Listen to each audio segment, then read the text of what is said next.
Okay, so in other words, under the Whistleblower Protection Act, and it does not necessarily apply here, although there is a military Whistleblower Protection Act, it defines whistleblowing as as releasing information that you believe is indicative of criminal or corruptive activities. And so, what you're saying here is that if I was to release 10 documents and only 3 of them indicated in that corruption, it would not necessarily mean that I hadn't been a whistleblower. And vice versa. If I show only one of those 3 documents, it would not necessarily mean I was not a whistleblower. Yeah. Well, so there's an issue here because, and I think this is where people get into a contentious debate. And so whistleblower is actually a legal term. So there are some who I've gotten into a discussion with that are bothered by attaching this label because under law, Manning could not be considered a whistleblower. Now, my response to that is I think that the public, citizens in this country, should make that decision themselves. I mean, after all, their government is making this decision to go after this person. And I think that you can have a sort of sense of the public that in terms of public opinion, is Manning a whistleblower? And then I think that's something that people in this country have an ongoing debate with. It certainly does not have to be settled today. It doesn't have to be settled after he's convicted and put into jail. I'm sure people will be debating this question for many years. But I think that after the statement, it shows that because he was doing research about the documents, because he selected sets, and he did not release all the information he had access to, there was much more information that he could have released if he just wanted to share everything that he had access to with WikiLeaks. He certainly could have done that, but he did not. He had rational explanation for each set of documents that was provided or for the video that was provided. And I myself find that to indicate that he is a whistleblower. And then there's another context. I don't know if we have time to fully get into it, but the other context is that I just can't get past the fact that there are so many officials from the previous administration under George W. Bush who committed war crimes, who have not been prosecuted, who have not been investigated fully, and are enjoying impunity. And I look at what Bradley Manning is doing. I look at what other soldiers have done and have, and that there are cases that could have been brought against them for committing crimes, and those cases weren't brought.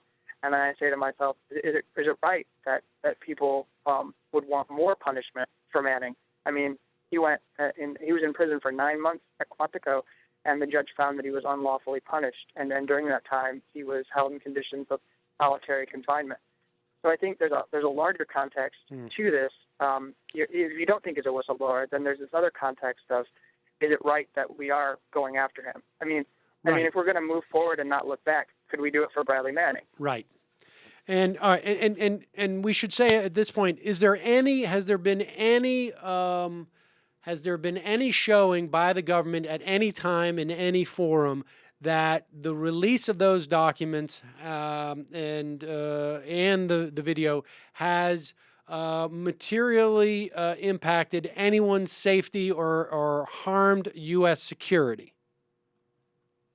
There's been no evidence presented. I was at a panel event where P.J. Crowley, the former State Department spokesperson, spoke, and he said that hundreds of individuals had been harmed involved in the State Department. I know that there was embarrassment, and they had to shuffle around people who were ambassadors and maybe even remove some people from their jobs because what was revealed in the cables showed that there were backroom dealings going on, that there were things that were the way that the United States is handling diplomacy was not something that other countries would approve of if they knew the full extent.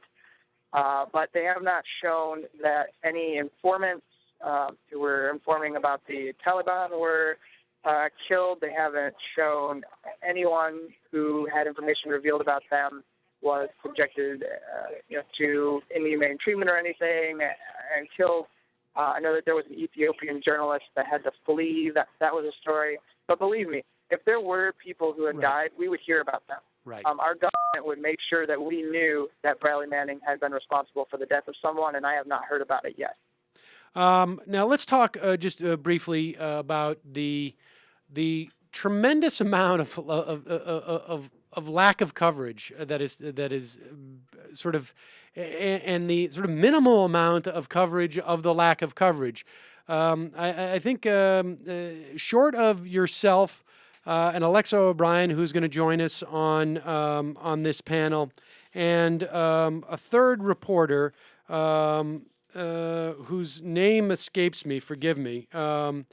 His name is Adam Klasfeld. Yes, and short of the three of you, there has not been any reporters who have been covering this on a consistent day-to-day basis.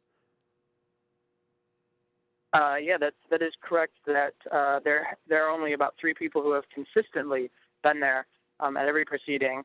I guess I would give credit and add Clark Stokely, who is our courtroom sketch artist, who has been doing good sketches that I have included in my posts. But he certainly hasn't been necessarily, reporting and giving people the best insight, because that's not his job. But he has been there too, so I would give him credit. But these bigger organizations like the Washington Post and then more significantly the New York Times, which benefited from publishing the information that WikiLeaks had from Manning, the New York Times showed up for the first time in almost a year in December of 2012. They weren't there at the beginning of the major hearing on Manning's treatment at Quantico, which was a huge hearing. It went on for over 2 weeks, and there were between 10 and 20 witnesses that took stand, and they were all from the chain of command, and it was incredible. I mean, this hearing was a story in and of itself. And they weren't there. They showed up at the end because the public editor, Margaret Sullivan, who I really have deep admiration for, wrote 2 columns about why isn't the New York Times there covering. And that was very important, and I think it shamed them and got them to send 2 of their reporters. And so now they've been there covering. But I really do have to point out that I travel from Chicago. Alexa travels from New York City. Adam travels from New York City as well. People who have been covering this aren't people who actually live in Washington, D.C. Right. Where are the journalists who actually live in Washington, D.C.? And I would go outside of just the establishment journalists. Where are the independent and alternative journalists who could also be going there? Because I have to say that it's relatively easy to get credentialed. I mean, they've credentialed the Bradley Manning Support Network reporter to cover, and they didn't want to, but they have, because they're not filled to capacity, so they might as well give everyone a credential that wants to be there in the media center. Just to contextualize this, I mean, I don't know who the last individual in this country was charged with aiding and abetting the enemy, where an American military or national security personnel was charged with this. But I mean, if this person is presumably to be tried for a capital offense, the idea that the major media would not be covering this is stunning. I mean, what do you think accounts for this? Well, I would also add that there was amazing coverage of the releases, and particularly for the cables. You could see almost wall-to-wall coverage from November 30th, 2010 through the first couple of weeks of December. Well, I mean, you mentioned yourself that it's still being used by the Guardian newspaper, and I think there's literally on any given week at least a number of accounts that reference those cables and no longer even reference them as the cables, as much as sort of simply now it is in the ether, I guess, in terms of our knowledge of certain instances. Yeah, that's correct. So, and I must mention that, Ed Pilkington of The Guardian has been there, but the problem I have is that there's this thing that like a lot of journalists in establishment and more prominent news organizations are doing is when they're only coming when they think there's going to be a headline that they're going to be able to report. I mean, that's not the way to do it, because there is this whole process is cumulative, and if you miss a couple days, then you're going to show up and you're not really going to know what is being litigated. I mean, it is that it's that complicated. So why is it this way? I mean, so the New York Times' excuse was that this is a pretrial process and we wouldn't you wouldn't typically cover that. I don't think that's particularly true. And I spoke to Arun Rathwith, who did a little post about the media coverage, and he is working with PBS Frontline, and he and I, we both agreed that this doesn't seem to be a valid excuse, because the pretrial proceedings for the 9/11 terror suspects at Guantanamo, they're getting lots of coverage. Right. The Nashiri, who's alleged to have bombed the USS Cole, his pretrial proceeding is getting a lot of coverage for that. So why not Bradley Manning's case? So I just there is no valid explanation. I think that we could try to find one, but we're not going to find one. Right. Now let me just ask you, I want to just touch on, you have joined into a lawsuit. Is that correct? Yeah, that's correct. Tell us about that. You and I think Alexa O'Brien and others are plaintiffs in a lawsuit. Tell us what that lawsuit is. Right. So currently, when you show up to report on the Bradley Manning proceedings, you're not given any copies of court records. So we're talking about judges' orders. We're talking about decisions in the proceedings and motions from the defense or the government.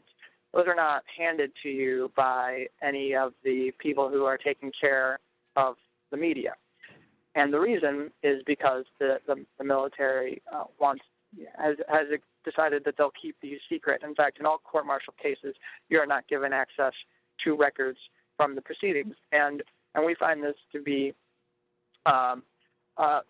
just the way that they're doing this makes it hard to cover the proceedings, and it basically goes to undermining press freedom when you get down to it.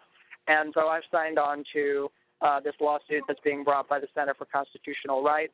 Other plaintiffs that are on include the names that are there: Glenn Greenwald, Jeremy Scahill with The Nation, Amy Goodman of Democracy Now!, even WikiLeaks and Julian Assange are named to it. Chase Madar wrote a book, Passion of Bradley Manning. All of these individuals. Alexa and I, who have actually been there reporting, have written declarations and described what it is like to actually go and report there, and how that you can't basically how when you're sitting there you have to struggle to keep up with the judge, because when she reads the rulings, she reads about 180 words per minute, which is almost impossible to keep up, especially when those rulings take an hour to an hour and a half to read, as has been the case with the very important rulings about his treatment at Quantico, or whether his speedy trial rights had been violated. You should have been there to hear the speedy trial ruling. It was an alphabet agency soup and a long list, a laundry list of dates that you could not keep up with to accurately report to the public what was being read. All right. Now, Kevin, we just got a couple of minutes here, and I know that you got to get on a plane. But just give me a sense tomorrow, again, to remind people, I will be moderating a panel which you'll be a part of, as well as with Brigitte Jonsdottir, the Icelandic MP and WikiLeaks activist, Alexa O'Brien, and Peter Hart.